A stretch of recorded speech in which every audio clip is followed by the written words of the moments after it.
Hello, everybody.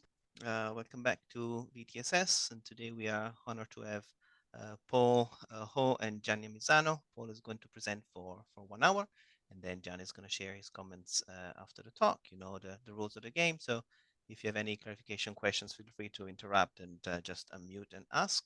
And for comments and thoughts, let's just wait at the end of the talk. And Paul, I would say we can start. All right. Thank you to the organizers for having me on this virtual seminar. So this is joint work with Thomas and Christian. Thomas and I are the Richmond Fed, so the usual disclaimer applies. This doesn't reflect the rules of the views of the Richmond Fed of the Federal Reserve.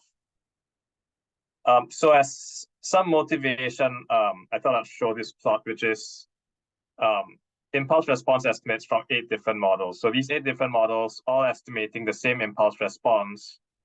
And you see that these estimates are all over the place, right? Some are positive, some are negative, some are larger than others. The error bands have different widths, some peak earlier, some peak later, and so on and so forth. So, and we see this quite often in our applied work. We use a different model, a different estimator, and we find an impulse response that looks potentially very different. So what do we do with this? So what we're going to say in this paper is let's take all these impulse response estimators at face value and figure out a way to optimally average them, so optimally weight them, right? And what's the challenge here? The challenge is that we've got so many different approaches to estimate impulse responses, and these often give different results. So in terms of model classes, people often use now local projections, VARs, also FAVAs, nonlinear models even. And then in terms of how you estimate them, you can take a Bayesian perspective or frequentist perspective. And then you need to think also about specification, how many lags, what kind of controls you include, so on and so forth. And it's hard to find a method that's flexible enough to be able to accommodate all these different estimators. So, for example, local projections are not generative models. So if you simulate that from the Horizon 1 local projection, that's in general going to give you something different from the Horizon 5 local projection. And so you can't use, for example, Bayesian model averaging for that. And then in terms of the paradigm, a lot of model averaging techniques, they typically just focus on one paradigm. So either they're Bayesian or frequentist. So again, Bayesian model averaging that just focuses on Bayesian estimates. And then the third issue is that different models may be suited for different horizons and variables, right? So perhaps you want to use a local projection more for shorter horizons or more for GDP rather than inflation, and you want VARs for longer horizons and so on and so forth, because these different models have different strengths and weaknesses. And so you want a method that's able to give you optimal weights, potentially, that may differ across horizons and variables. And so one thing that you may say is, well, we've got a bunch of theory to think about this. So like Stock and Watson, Clark, Bockmuller, and co-authors, they have a bunch of theorems about, how to think about the relationship between these different methods. But then when we actually go out to an application, the asymptotic theorems may not apply, right? And in particular, in time series, we often have relatively short samples. It may not be possible to verify the conditions needed. And so what we're going to do is to extend the work of Gianni and Gabiki. And so what they do is to think about what we call prediction pools. So the idea is to maximize the log score of a linear pool of forecasts. So I'll be precise about this in a few slides once I write down the actual equations. But just to give you a sense, the log score is a measure of the out-of-sample prediction performance, and it's based on predictive density. So that's going to be important. It's not just based on the point forecast like a least squares estimate. It's based on the whole density. And then when we talk about linear pools, what we mean is we're going to take a linear combination of these probability densities and find the linear combination that maximizes this log score. So Gianni and Amisano look at forecasts that just condition on the past data. What we're going to say is, well, an impulse response is really a way to think about conditional forecasts, right? Conditional on the structural shock. And so instead of just conditioning on past data, we're also going to condition on the shock at time t. And then we're going to compute these weights horizon by horizon, because you can think about a forecast 1 period out, 2 periods out, and so on, and variable by variable, because you can think about these predictive densities for each, for inflation, for GDP, interest rates, so on and so forth.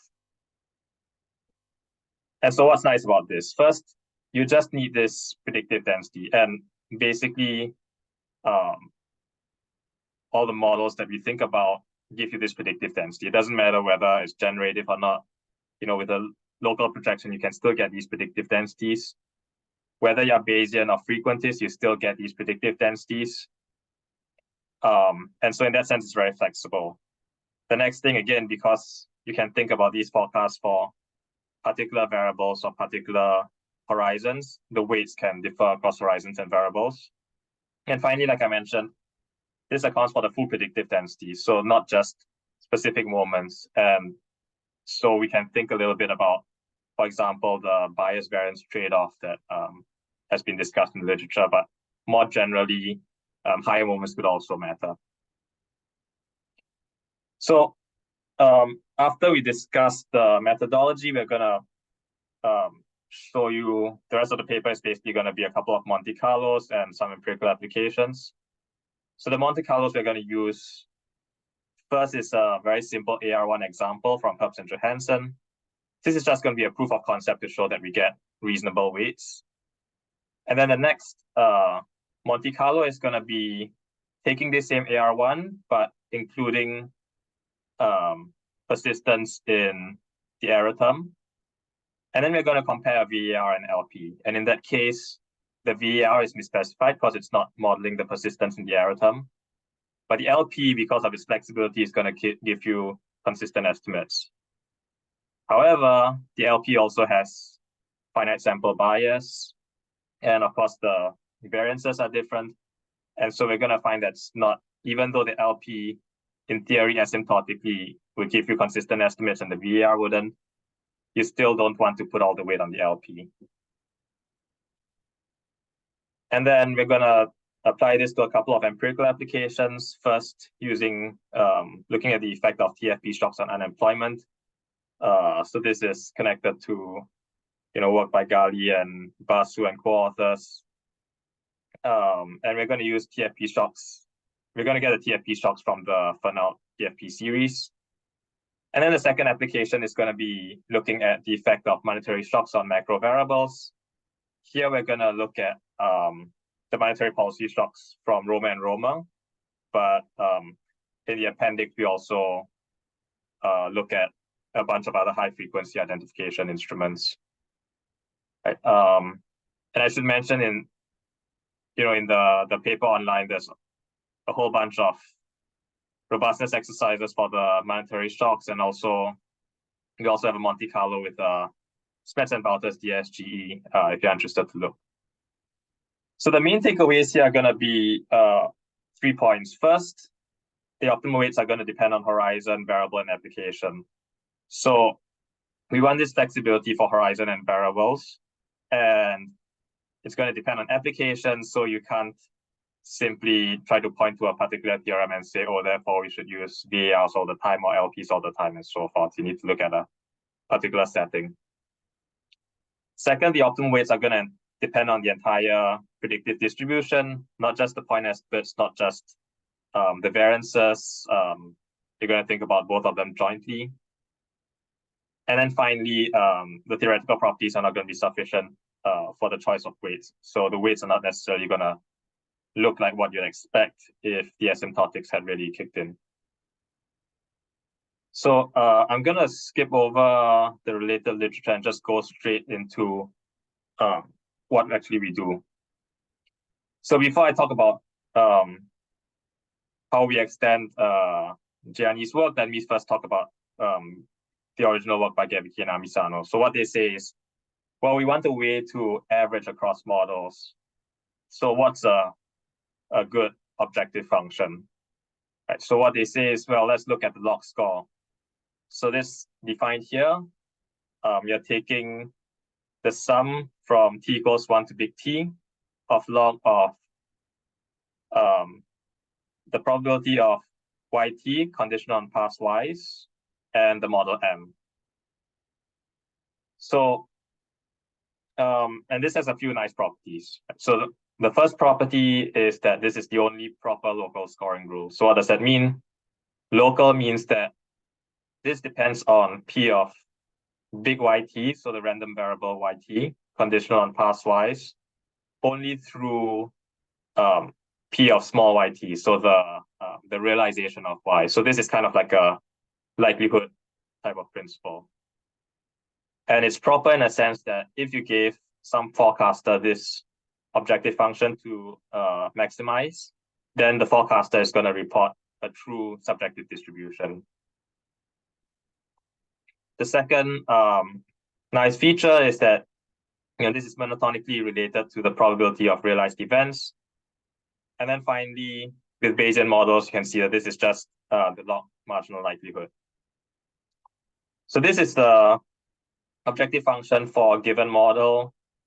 And so the question is, once you've got multiple models, what's the best way to choose P, right? And what Gary K and Amisano do is to say, let's replace this P with this term here in the square brackets, right? So what this is doing is it's saying, let me look at these P's for each model MJ.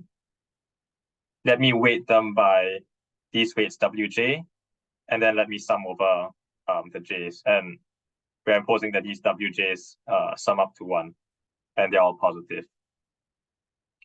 Okay, so so this term in the square brackets, that's this linear pool that we're trying to find to maximize. And so these WJs will be how we're weighting the different models.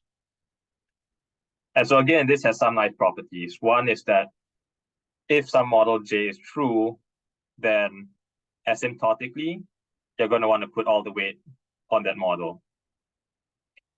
However, if all the models are false, which is the case that we typically have, then you end up having positive weights for several elements asymptotically again. So this contrasts with Bayesian model averaging, for example, where if Bayesian model averaging, the limiting weight is 1 or 0, you just want to put all the weight on the model that's closest to the truth. And in practice, we find that the weights quickly converge to these either 1 or 0. So you end up really putting all the weight on one model or the other. Whereas with these linear prediction pools, you end up really averaging across models. And then the third nice property is that these weights are quote unquote consistent across nested sets of models. So what do I mean by this? So these two sub-bullet points as a bunch of notation. The first one is basically saying, suppose you've got models 1, 2, and 3, and suppose you have models 1, 2, 3, and 4. You put all the weight on models 1 and 2. Then if you took models 1, 2, and 3, you would still put all the weight on models 1 and 2. And then the next sub-bullet point is saying kind of the converse, which is, suppose you had models 1, 2, 3, you put all the weight on models 1 and 2. And now instead you have models 1, 2, and 4 in the pool, and you put all the weight on models 1 and 2 still. Then if you include models 1, 2, 3, and 4, you would still put all the weight on models 1 and 2. So there's this sort of intuitive kind of consistency when you add or subtract models from the pool. And in the appendix in the paper, we show like one example of this in an empirical application. And then finally, importantly, this is computationally very straightforward. Right? So once you have these predictive densities, this is just a very simple optimization problem. So we just use fmin_con in MATLAB. You can use whatever optimization routine you like. And that turns out not to be a limiting factor in terms of computation time. So all that was what Gianni and Amisano do, and what we do is basically to say, well, let's take this, and instead of just looking at the forecast conditional on, so looking at YT conditional on past Ys, let's do three things. One is that we can look at a particular Yj, and then we can look at a particular horizon H. And finally, and what's most important is that we are conditioning not just on past Ys, but also on this epsilon IT, which is going to be the shock that we're interested in, right? So we're just, because we are looking at impulse responses, these impulse responses basically give us these conditional forecasts. And so we're using that. We're replacing this P of YT conditional on past Ys with the P of Yj, T plus H conditional on past Ys and epsilon T. So again, this is very flexible. You just need this predictive density. So it doesn't matter whether it's Bayesian or frequentist. You don't need a generative model. And this is J and H specific, so horizon and variable specific. And we show that this inherits the theoretical properties that Gianni and Amisano show in the original paper. In terms of implementation, one kink is that because this is essentially a forecasting exercise, we want to avoid overfitting. So we don't want to do in-sample forecasting. So what we do in the paper, and there are many ways to do this, but we choose to do it in sort of the simplest way possible, which is let's just split the sample into two halves.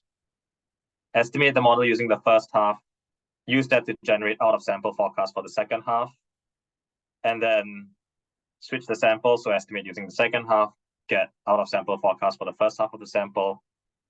And then that gives you a full sample of predictive densities, which you can then use to compute the weights. And then to compute the average IRFs, you take estimates of each model using the full sample, and then use these weights that we computed using out-of-sample forecasts. So this is a little bit motivated by like cross-validation, but by splitting the sample into just two instead of more subsamples, we just save a bit of computation time. And in the paper, we show an example where it's really more important that we are actually doing out of sample. If you split the sample into more subsamples, things change a bit, but not too much. So finally, we want to note that the key limiting factor in terms of computation here is the estimation and the predictive density computation. So that's the main bottleneck. But we can parallelize this across models. So we can include lots of models, and that doesn't significantly increase the time taken to implement this. Sorry. So yeah. Oh, just a quick question. So for W, do you allow for dynamic in the weights? So what I'm trying to think about is like whether Markov switching, for example, can be seen as a special case, because there is some recent work on this. Yeah. There's a few papers on like trying to do impulse response analysis with Markov switching. So I'm wondering whether like allowing for dynamic in weights that may help, like that may help us see the Markov switching as a special case of what you do. Because after all, Markov switching is different models that with different weights, like sort of mixture. Mm-hmm. And you can allow for dynamic, and then that's yeah. So we don't implement any dynamics in the weights in this paper, but there is work. But you select the weights for different horizons, right? The weights. Yeah. So, but there is work that has implemented the original Gianni and Amisano, and it had time-varying weights. And I think in principle you could also do the same thing over here. It'll just be a little bit more involved. But the idea would, yeah. Thank you. And then I'll talk a little bit more about Markov switching models in a couple of slides as well. Okay, thanks. So just to get this algorithm very clear, first we estimate the models using the first half of the sample, then we compute the predictive densities using the second half, right? So to do that, you can draw from, say, a posterior or the asymptotic distribution for the parameters and get the implied shocks. And then for each draw, you can compute the predictive density for the variable of interest, and then to integrate over the draws, you just average across. To integrate over the distribution for the parameters, you just average across the draws. And then after that, we sort the two subsamples to get the predictive densities for the first half. So then that gives you the full set of predictive densities, which we can then use to compute the weights. And then we estimate using the full sample and then compute the average impulse responses. Before I go to the Monte Carlo and the applications, let me talk a little bit about some limitations and a couple of extensions that we can think about. So the first limitation is with regards to shock identification.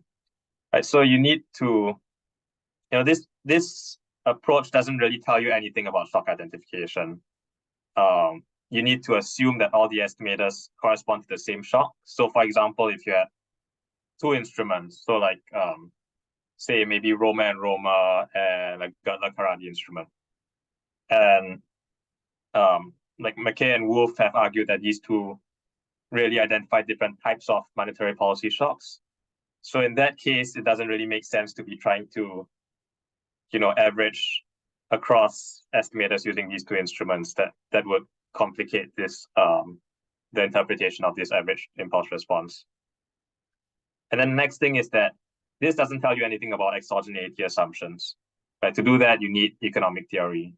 But all this is really an issue that we have with all model averaging and selection techniques. They don't really tell you about these things that really need more theory behind them. The next thing is that while we do allow for both Bayesian and frequentist estimates, and in principle you could average across them, there is a sense in which we need to be mindful about the interpretations of the Bayesian credible intervals versus the frequentist confidence intervals. That said, in applied macro, people still often end up comparing frequentist and Bayesian error bands. It's just that if you want to really seriously interpret these average responses, you need to be a little bit careful about mixing them. And then finally, when we think about the conditional forecast, this does depend on the shock, but it also depends on other features of the model, right? So it also depends on, conditioning both on the epsilons and the past y's, and the conditional forecast is going to depend on both of them. And in the Monte Carlo and in an empirical application, we're going to look at the conditional versus unconditional weights and show you when they look similar and when they don't look so similar. But in a sense, we're already making progress because methods like AIC or Bayesian model averaging, these don't even account for the shock. So at least we are giving some room for the shock to speak. So let me see. Maybe on that note, let me go to this slide first. So one thing that we could think about is, if you want to emphasize the shock more, is that we could, so this is just rewriting the standard objective function that we're looking at. You could include this additional term, which is basically going to reward for forecast improvement due to the structural shock. So here the P stars are the conditional forecasts, and the P bars are not conditioning on the shock. And so for this paper, we don't include the second term, and as a first pass, again, we just compare what happens when we condition versus when we don't condition. Now, this is relating a little bit to these Markov switching models or nonlinear models. So again, this is just kind of writing out the problem in more detail. And once you think about these P stars as depending on a vector of parameters omega m, right, and the shock potentially depending on that omega m as well, then we can think about some applications that go beyond what we have in the paper. So one example is partially identified shocks. So think about sign restrictions, for example, right? The shocks are not point identified, but all we really need to do there is to include the rotation matrix in this omega m, right? And then we can just use the method as before. Similarly with nonlinear models, so whether it's like Markov switching or stochastic volatility models, once you include the time p state or the sequence of states for the Markov process in the omega m, then again you can implement the same methodology. I mean, of course, the only thing would be there the impulse response would be time varying as well, but all this would be captured in the predictive densities across time. So that's the methodology. If there are no questions, I'll go to the Monte Carlos. So the first Monte Carlo is going to be kind of the simplest model that one could think of. So this is an AR1 process. Yt equals to rho yt minus 1. And then there are two shocks, V1t and V2t. And these are standard normal, and they are independent across each other. And we're interested in the impulse response of Yt to this V1t. So what we're going to do is to follow Herbst and Johansson, and we're going to look at two different LPs. So they're both going to be in this form, Yt plus h equals beta h times xt plus some noise. And in the first case, xt is going to be the shock V1t, and we're going to control for past y's. In the second case, we are not going to control for past y's. Okay, and so both of these models are going to give you consistent estimates, but Herbst and Johansson show that they give you different finite sample bias. So we're going to simulate this lots of times with a fairly persistent rho and 150 periods. And then just to show that we're getting something reasonable, we compare this also to a least squares objective function, which in this case, one would expect should perform pretty well. And so here are the results. So look first at the lower left panel. This is the average bias. So the solid lines are the individual models. And this is just what Herbst and Johansson document, that with controls, you initially get a smaller bias. At long horizons, the model without controlling for lag y gives you a slightly smaller bias. And then in terms of standard deviation of the point estimates, without controls, you get a larger standard deviation. And so what happens when we use this prediction pool methodology? That's these black dashed lines. And so initially, you want to put most of the weight on the model with controls, right? And that is very sensible given this bottom plot, right? You have a smaller bias, you want to put more weight on the model with smaller bias. And right around horizon 15, which is just as these two solid lines cross, you start putting more weight on the model without controls. Okay, so this looks in a sense very reasonable given the biases of these two different models. What happens when we use the least squares average? Basically, we get something that looks fairly similar. And if you look at the bias and the standard deviation of point estimates, that's these lines look very close. So this is just proof of concept that the prediction pools are giving you something reasonable. So the next model is going to be, again, very similar. this is just the same AR1 process. And the only difference is now V2T is going to be modeled as an AR1 itself as well. And then we're just scaling this so that the long run variance of V2T is still 1. And then the V1T is still standard normal. Now the two models we're going to use is first an internal instrument VAR. So we take V1T to be observed. We put that first, order that first in a VAR, use Cholesky identification, and take the first shock. Of course, this has some asymptotic bias because we are not modeling this AR1 persistence in V2T. And then the second model is an LP where we are taking V1T, lag V's, and lag Y's. And this produces consistent estimates, but there's finite sample bias. Okay, and again, we simulated this lots of times. We have relatively high persistence and T equals 250. So what happens here? So again, look at the lower panels first. You see that even though asymptotically the LP should give a flat line here at 0, right? In finite sample, even with 250 observations, you get this negative bias, and the VAR gets about a similar bias, but it's positive instead.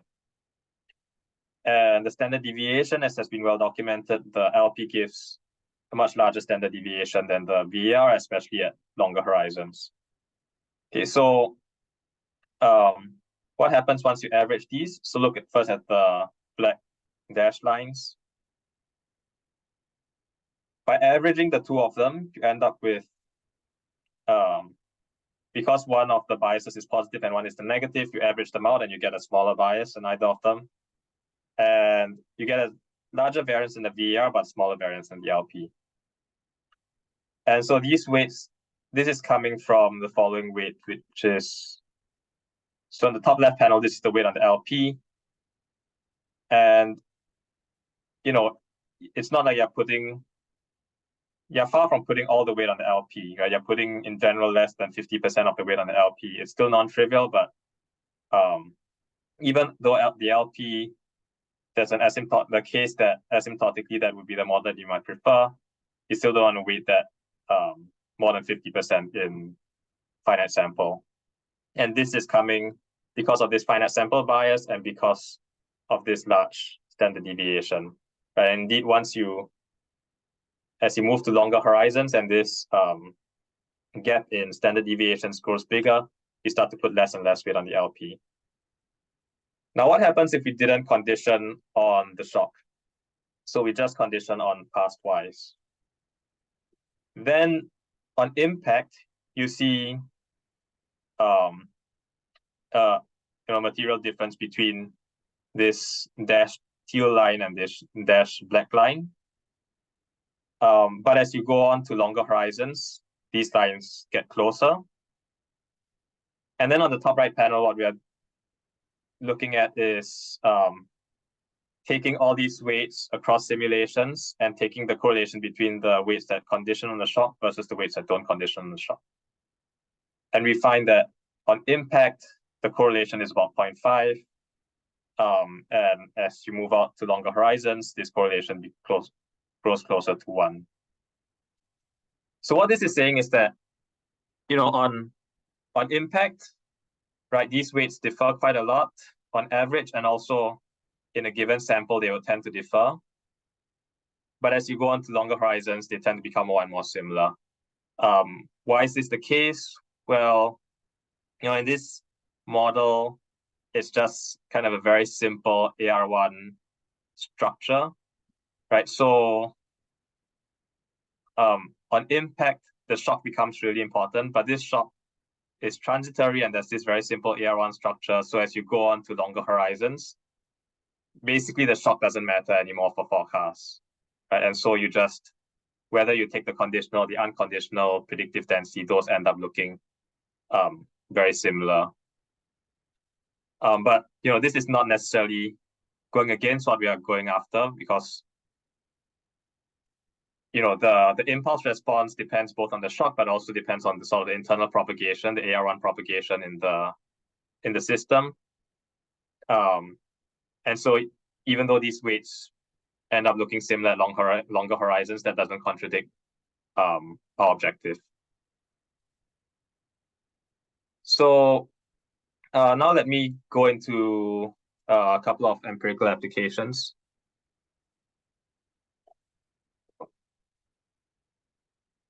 So the first one is looking at the response of unemployment to TFP shocks.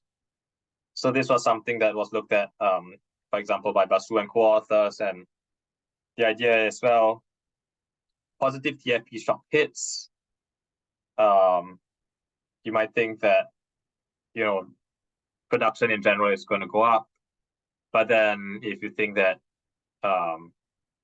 you've got more productivity, but you want to respond by reducing like utilization or using fewer resources, then unemployment may actually go up.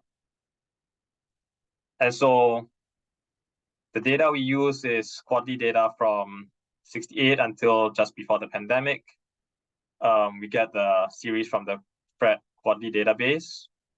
We're interested in unemployment. We also use GDP growth, utilization, and the first three principal components from a balanced sample.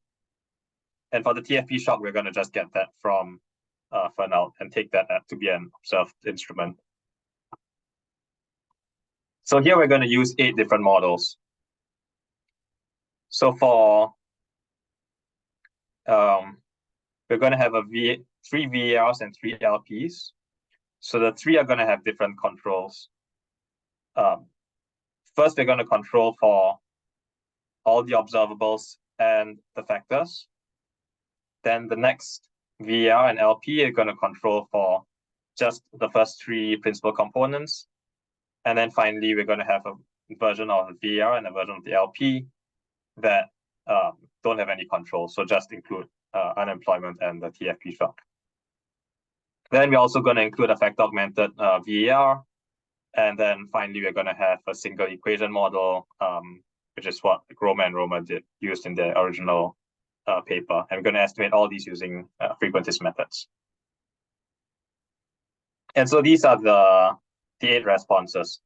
So these are actually the responses that I showed you in the motivation slide. So the colored lines, those are the individual models. And the black line and gray shaded area, that's the averaged response. And what you see here, like in the motivation slide, these responses are kind of all over the place. Like even if you look, for example, at the VAR with all the controls versus the VAR with just factors, you see that they give you different signs.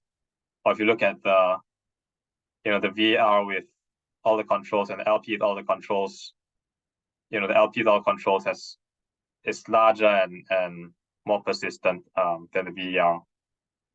But once you look at the black line and the gray shaded area, that kind of gives you a very coherent story, which is consistent with what Basu and co-authors find, which is initially unemployment increases, then it gets a little noisy, and then after a couple of years, it goes to 0, and then it's tightly estimated around 0. So what are the weights that are giving you this response? So that's the bottom left panel. So initially you're weighting the LP more, especially the LP with the factors. And then you start to have a mix between the LP and the FAVA and the VAR with the factors. And finally, at long horizons, it's a mix between the factor-augmented VAR and the VAR without any controls. Okay, so intuitively, like one thing that's happening is because we are using Cholesky for the VARs to identify this impulse response, one thing is that the VAR imposes those 0 restrictions. And this is in a sense saying that you may not want to have those 0 restrictions. You want to have that flexibility of the LP at short horizons. Okay, so again, let's see what happens if you didn't condition on the shock. So on the top panel here, that's the teal line is the average response if we didn't condition on the shock. And you see that instead of going to 0, there's a small sort of undershooting of unemployment before it goes back to 0. And what that's corresponding to is initially you have more weight on the LP with all controls rather than LP with just the factors. The most substantial change is in the sort of 2 years out, where you no longer want to put any weight on the VAR with factors and you put all the weight on the VAR with all the controls, right? But again, once you reach the longer horizons, like 4 years out, then these weights look almost identical. And again, when you look at the impulse response, that makes sense because this response is basically 0. So at that horizon, basically you're looking at the unconditional response is basically the same as the conditional. The unconditional forecast is basically the same as the conditional forecast. And so the resulting weights end up looking almost identical. And then the second empirical application we look at is to look at the response of macro variables to monetary policy shocks. So here we're going to follow the setup of the Remy Handbook chapter, use data from 69 to 96. And we're going to include industrial production, unemployment, CPI, commodity prices, and the Fed funds rate. And to identify the monetary policy shock, we're going to use Roma and Roma's narrative instrument just as a baseline. And we get sort of similar results once we use high frequency identification, at least qualitatively. So we're going to look at 3 models here. The first is, again, an internal instrument, VAR. And then the next 2 are LPs. In one case, we don't control for contemporaneous variables. And in the other case, we control for contemporaneous control variables. So Remy sort of interprets this as an LP with or without recursiveness assumption. And so here are the weights that we get. So the blue line is the VAR, and you find that in general, we want to put a substantial amount of weight on the VAR, especially at longer horizons and especially for CPI and unemployment. But then you look at, so a few things to notice. One is that compare like production versus CPI. With production, you've got much more balanced weights. With CPI, you really put a lot of the weight on the VAR. And so across variables, the weights differ a lot. And then if you look across horizons, for example, with CPI, you put a lot more weight on the LPs initially, and then the weight quickly transfers to VARs. So again, this is emphasizing that we want to have the flexibility to have weights that differ across horizons and across variables. So what are the responses that come out of this? So here in the 3 impulse response panels I'm showing, the black line, again, is the average response, and the colored lines are the individual model responses. And so I think the easiest to look at is the top right panel. So given most of the weight is put on the VAR, it's not surprising that the average response looks fairly similar to the VAR's individual model response. But you see that, at 2+ years out, you end up with an average response that has wider error bands than the VAR response, because the weights are choosing to average with these LPs as well. You're putting a substantial amount of weight on the 2 LPs. And so the one thing to note there is that, it's not that these weights are just trying to get necessarily like the smallest variance possible, the tightest estimates. It's really looking at the full predictive density, in some cases having a a larger variance may actually fit the data better. And then looking at instead at inflation, you see here, of course, all the weight is, most of the weight is on the VAR. But then when you look at the two LPs, you sort of see that that's maybe ex ante kind of plausible, because look at the long run response, in particular of the LPs, that gives a pretty large and persistent decline in CPI coming from a monetary policy shock, even 4 years out, right? So this, at least theoretically, it seems less plausible.